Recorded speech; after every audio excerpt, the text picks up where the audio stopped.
நம்மகிட்ட பார்த்தீங்கன்னா நாட்டுக்கோழியில் அசில் ஒரிஜினல் வச்சுருக்கோம், அசில் கிராஸ் வச்சுருக்கோம், கிரிராஜா. கம்பு மக்காசோளம் நெல் கொடுக்கலாம். நெல் கொடுத்தீங்க அப்படின்னா 10 வெடைக்கோழிகளுக்கு ஒரு சாவல் இருந்தால் போதும். 2 சாவல் 3 சாவல் இருந்து அப்படின்னா ஒரு ஏக்கரை காட்டுக்குள்ள பார்த்தீங்கன்னா ஒரு 800 கோழி நம்ம வளர்த்தலாம். 35லேருந்து 45 50 கிராம் வரை கோழி குஞ்சு வரும். அதை வந்து பார்த்தீங்கன்னா இப்போ முட்டைக்கோழி நம்ம வளர்த்துறோம் அப்படின்னா நம்ம நாட்டுக்கோழி பார்த்தீங்கன்னா ஒரு வருஷத்துக்கு 90 முட்டை கொடுக்கும். அந்த சேப்பு கலரை பார்த்துருச்சுன்னா அது கொத்தி கொத்தி சாப்பிட்டு அந்த கோழி கொன்னுரும். பார்த்தீங்கன்னா ஃப்ரூடிங்கில் இருந்து நாம் 2 கிலோ 2.5 கிலோ வரைக்கும் நாம் வந்து அது தனியாக வளர்த்திக்கலாம். வனராஜா, கிராம பிரியா, நந்தனம் 1, நந்தனம் 2, நந்தனம் 3, நந்தனம் 4 பார்த்தீங்கன்னா ஒரிஜினல் நாட்டுக்கோழி 500 ரூபாய்க்கு போச்சுன்னா அந்த கிராஸ்.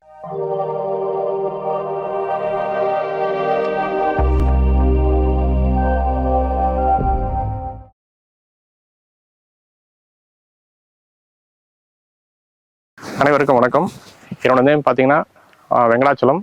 நான் ஈரோடு மாவட்டம் கோபிச்செட்டிப்பாளையத்தில் புதுவலியாம்பாளையம் ஊரில் பெருமாள் நகர் அப்படிங்கிற கிராமத்தில் வந்து ராசி ஃபார்ம்ஸ் அப்படிங்கிற பேரில் வந்து கோழி பண்ணை வச்சுருக்கோம். நம்மகிட்ட பார்த்தீங்கன்னா நாட்டுக்கோழியில் அசில் ஒரிஜினல் வச்சுருக்கோம், அசில் கிராஸ் வச்சுருக்கோம், கிரிராஜா ஒன்று பண்ணிகிட்ருக்கோம். இதற்கு மேலே பார்த்தீங்கன்னா 2வது இன்குபேட்டர் மிஷினில் நீங்கள் முட்டை கொடுத்தாலும் வெளியிலேருந்து வாங்கி குஞ்சு பொரிச்சு தரோம். 1 டே சிக்ஸ்லேருந்து நம்மகிட்ட பார்த்தீங்கன்னா 4 கிலோ கோழி வரைக்கும் சேல் பண்ணிகிட்ருக்கோம். அதுலேயும் பார்த்தீங்கன்னா உயிரோடையும் நாங்கள் கொடுக்குறோம். விசேஷத்துக்கு தேவையானதை சிக்கன் வந்து கட்டிங் பண்ணி கறியாகவும் நாங்கள் கொடுத்துட்டு தான் இருக்கோம். நாட்டுக்கோழி வளர்ப்பு பற்றி திரு வெங்கடாச்சலம் கூறுவது. நாட்டுக்கோழி வளர்ப்பு பற்றி பார்த்தீங்க அப்படின்னா இப்போ நான் வந்து குஞ்சு பொரிச்சதுலேருந்து ஃப்ரூடிங்லேருந்து நம்ம வளர்த்துறோம். ஃப்ரூடிங்கில் இருந்து நம்ம ஒரிஜினல் நாட்டுக்கோழி பார்த்தீங்க அப்படின்னா நம்ம ஃபியூல் பார்த்து ஓப்பன் பிளேஸில் வளர்த்துறத நம்மளுக்கு வந்து ஒரிஜினல் நாட்டுக்கோழி. அந்த ஓப்பன் பிளேஸில் நம்ம வளர்த்தும் போது கம்பு மக்காசோளம் நெல் கொடுக்கலாம். நெல் கொடுத்தீங்க அப்படின்னா ஹேச்சிங் தன்மை அதிகமாகும், குஞ்சு பொரிக்கூடிய தன்மை அதிகமாகும். அதனால் நெல் கொடுக்கலாம். இதில் மக்காசோளம் காட்டுக்கு விதைக்கிற சோளத்துலேருந்து எல்லாமே கொடுக்கலாம். அது ஃபுல்லாமே கோழி நல்லா சாப்பிடும். அது வந்து ஒரிஜினல் நாட்டுக்கோழிங்கிறது வந்து அதுதான் இருக்கும். அதில் வந்து இன்னொன்று என்ன அப்படின்னா நம்ம கோழி உற்பத்தி அதிகம் பண்ணணும் அப்படின்னு நினைக்கும் போது பார்த்தீங்கன்னா 10 வெடைக்கோழிகளுக்கு ஒரு சாவல் இருந்தால் போதும். 2 சாவல் 3 சாவல் இருந்து அப்படின்னா 1 2 3 வந்து கோழியில் துரத்திட்டே இருந்தால் கோழி டயர்ட் ஆயிரும், டென்ஷன் ஆயிரும். அது விடுற மொட்டு வந்து பார்த்தீங்கன்னா ஹேச்சிங் கரெக்டாக வராது. அதனால் வந்து காமனாக வந்து 10 தாய்க்கோழிகளுக்கு ஒரு சாவல் வீதம் நாம் வளர்த்தி நாம் அதுலேருந்து முட்டை எடுத்து இன்குபேட்டரில் வச்சு குஞ்சு பொரிச்சோம்னா நாம் கோழி குஞ்சு வந்து அதிகமாக உற்பத்தி பண்ணிக்கலாம். உற்பத்தி பண்ணும்போது பார்த்தீங்கன்னா ஓப்பன் பிளேஸ் காடு எந்த அளவுக்கு நம்மளுக்கு அதிகமாக இருக்குதோ அதுக்கு தகுந்த மாதிரி ஓப்பன் பிளேஸ் வளர்த்திக்கலாம். ஒரு ஏக்கரை காட்டுக்குள்ள பார்த்தீங்கன்னா ஒரு 800 கோழி நம்ம வளர்த்தலாம். அதனால் அந்த மாதிரி நான் வளர்த்திட்டு இருக்கும்போது பார்க்கும்போது உங்களுக்கு நல்லா ஈஸியாக லாபகரமான திட்டமாக இருக்கும். நாட்டுக்கோழி வளர்த்துறது வந்து நம்ம ஒரு குழந்தை எப்படி வளர்த்துறோமோ அதே மாதிரி வளர்த்திட்டு தடுப்பூசியிலேருந்து அதுக்கு சளி காய்ச்சல் வரும்போது அதுக்கு உண்டான மெடிசன் எல்லாமே கொடுத்துட்டு ஃபாலோ பண்ணிட்டு வந்தோம் அப்படின்னா அது லாபகரமான திட்டமாக இருக்கும். அந்த நாட்டுக்கோழி நான் வளர்த்தும் போது பார்த்தீங்கன்னா பச்சை புல் அதிகமாக சாப்பிடணும். இப்போ வாழை இருக்குது அப்படின்னா வாழை காட்டுக்குள்ளே விட்டுடலாம், அந்த அல்லக்கன்று சாப்பிட்டுக்கும். அந்த மாதிரி மசால் புல் காடு நேப்பியர்லாம் கட் பண்ணி போடலாம். 2வது இதுலேருந்து பார்த்தீங்க அப்படின்னா புல், பச்சை புல், வாழைப்பூ இந்த மாதிரி வாழையில் வரதுலேருந்து எல்லாமே அதிகமாக எடுத்து போடும்போது பார்த்தீங்கன்னா நம்மளுக்கு தீவன செலவு ரொம்ப ரொம்ப குறையும். அதில் வந்து நம்மளுக்கு லாபகரமான திட்டம் அதிகமாக இருக்கும். பிராய்லர் கோழி வளர்ப்பு பற்றி திரு வெங்கடாசலம் கூறுவது.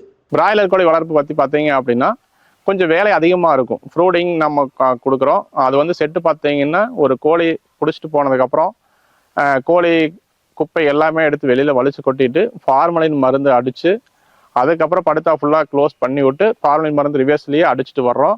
அடிச்சுட்டு வந்து விட்டு அதுக்கப்புறம் 15 நாள் கழித்து நம்ம கோழி குஞ்சு விடுறோம். ஃப்ரூடிங்கில் வளர்த்தும் போது பார்த்தீங்கன்னா 22 அடி அகலம், நீளம் வந்து நீங்கள் எவ்வளோ வேணாலும் போட்டுக்கலாம். அது தகுந்த மாதிரி பிராய்லர் கோழி தருவாங்க. அது வந்து பார்த்தீங்கன்னா இப்போ கம்பெனிக்கு நான் வளர்த்து கொடுக்குற மாதிரி இருந்தது அப்படின்னா அவங்களே மருந்து தீவனம்ல எல்லாம் கொடுத்துருவாங்க. தண்ணி மட்டும் நம்மளது, இபி பில் நம்மளது, நாம் வளர்த்துற செலவு சார்ஜ் வந்து நம்மளுக்கு கொடுத்துருவாங்க. அது எப்படின்னு பார்த்தீங்கன்னா ஒரு குஞ்சு வரும்போதே பார்த்தீங்கன்னா 50 கிராமில் வரும். 35லேருந்து 45 50 கிராம் வரை கோழி குஞ்சு வரும். அதை வந்து பார்த்தீங்கன்னா ஒரு வாரத்துக்கு ஃபஸ்ட்டு வாரம் பார்த்தீங்க அப்படின்னா 450 கிராம் ஏறும். அடுத்த 7 நாளுக்கு அப்புறம் பார்த்தீங்கன்னா ஃபஸ்ட்டு 7 நாளில் வந்து 300 கிராம் ஏறும். அடுத்த 7 நாள் பார்த்தீங்கன்னா 450 கிராம் ஏறும். அப்படி படிப்படியாக வரும்போது பார்க்கும்போது 42 நாளில் அதில் உண்டான வெடைக்கோழிகள் தாய்க்கோழிகள் பார்த்தீங்கன்னா ஒரு 2 கிலோவும், சாவல் பார்த்தீங்கன்னா 2.5 kg வந்துடும். அதுக்கு ஃபுல்லாக பார்த்தீங்கன்னா ஃபஸ்ட்டு ஒரு 15 நாளைக்கு வந்து கோழி தீவனம் பிராய்லர் ஃப்ரீ ஸ்டார்டர் கொடுப்போம். 15 நாள்லேருந்து 25 நாள் வரைக்கும் ஸ்டார்டர் கொடுப்போம். 25 to 40 நாள் வரைக்கும் ஃபினிஷர் கொடுப்போம். 40-45 நாள் வரைக்கும் ஃபினிஷர் அண்ட் பெல்லட்டு இந்த மாதிரி தீவனம் வந்து கொடுக்கும்போது அது வந்து பார்த்தீங்கன்னா க்ரோத் அதிகமாகும். அது வந்து பார்த்தீங்கன்னா நாட்டுக்கோழியோட செமனும் நம்ம கிரிராஜாவோட செமன் கலக்கி எடுத்து உற்பத்தி பண்ணினதா பிராய்லர் கோழிகள். அதனால் அது வளர்க்குறது ஈஸி தான். அதுக்கும் வந்து தரமான செட்டு போட்டு நான் ஈவி பில்லிருந்து எல்லாம் கரெக்ட் பண்ணி கீழே மஞ்சி போட்டு தண்ணி அதிகமாக கொடுத்து மருந்து கொடுத்து வளர்த்தோம்னா அதுலேயும் லாபகரமாக திட்டணும். முட்டை கோழி வளர்ப்பு பற்றி திரு வெங்கடாச்சலம் கூறுவது. இப்போ முட்டைக்கோழி நம்ம வளர்த்துறோம் அப்படின்னா நம்ம நாட்டுக்கோழி பார்த்தீங்கன்னா ஒரு வருஷத்துக்கு 90 முட்டை கொடுக்கும். அதில் வந்து அசில் கிராஸ் நாட்டுக்கோழியாக இருந்தாலும் 90 முட்டை தான், அசில் கிராஸாக இருந்தால் 90 முட்டை தான். இதில் வந்து பார்த்தீங்கன்னா கிரிராஜா கோழி நீங்கள் வளர்த்துனீங்கன்னா வருஷத்துக்கு 220 மட்டும் கொடுக்கும்.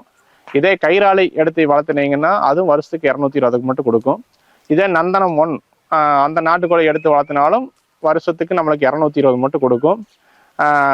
இதில் எல்லாமே வந்து பார்த்தீங்க அப்படின்னா நம்ம பண்ணைக்குள்ள வச்சு கேஜில் போட்டு வளர்த்தினா இன்னும் நம்மளுக்கு சூப்பராக இருக்கும்.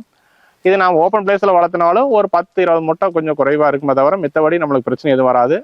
இப்போ நாம் சொன்னது கோழி அனைத்துமே வந்து சாவல் இல்லைனால் கூட தானாகவே முட்டை வைக்கக்கூடிய தன்மை இருக்குது.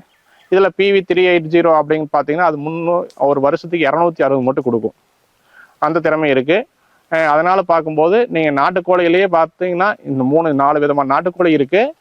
உங்களுக்கு நாட்டுக்கோழி ஒரிஜினல் நாட்டுக்கோழியோடைய முட்டை மாதிரியே நம்மளுக்கு வந்து கெப்பாசிட்டி தரமாக முட்டை இருக்கணும் அப்படின்னா ஒரிஜினல் நாட்டுக்கோழிக்கு போடுற தீவனத்தை நம்ம கொடுக்கும்போது அந்த கோழியோட முட்டையும் வந்து நம்மளுக்கு தரமாக வரும். பண்ணை முறை கோழி வளர்ப்பு பற்றி திரு வெங்கடாசலம் கூறுவது. செட்டுக்குள்ளேயே வச்சு வளர்த்துறதா பண்ணை முறை வளர்ப்பு. அதாவது வந்து என்ன சொல்லுவாங்கன்னா அசில் கிராஸ் நாட்டுக்கோழிகள் இல்லை முட்டைக்கோழிகள் கிரிராஜா இந்த மாதிரி கோழிகள்லாம் வந்து செட்டுக்குள்ளேயும் நான் வச்சு வளர்த்தலாம். அசில் கிராஸ் நான் வளர்த்தும் போது பார்த்தீங்கன்னா அதனோட மூக்கு தேய்ச்சி விட்டு நான் வளர்த்தணும். ஏன்னா இல்லைன்னா ஒவ்வொன்றுக்கு கொத்திக்கும்.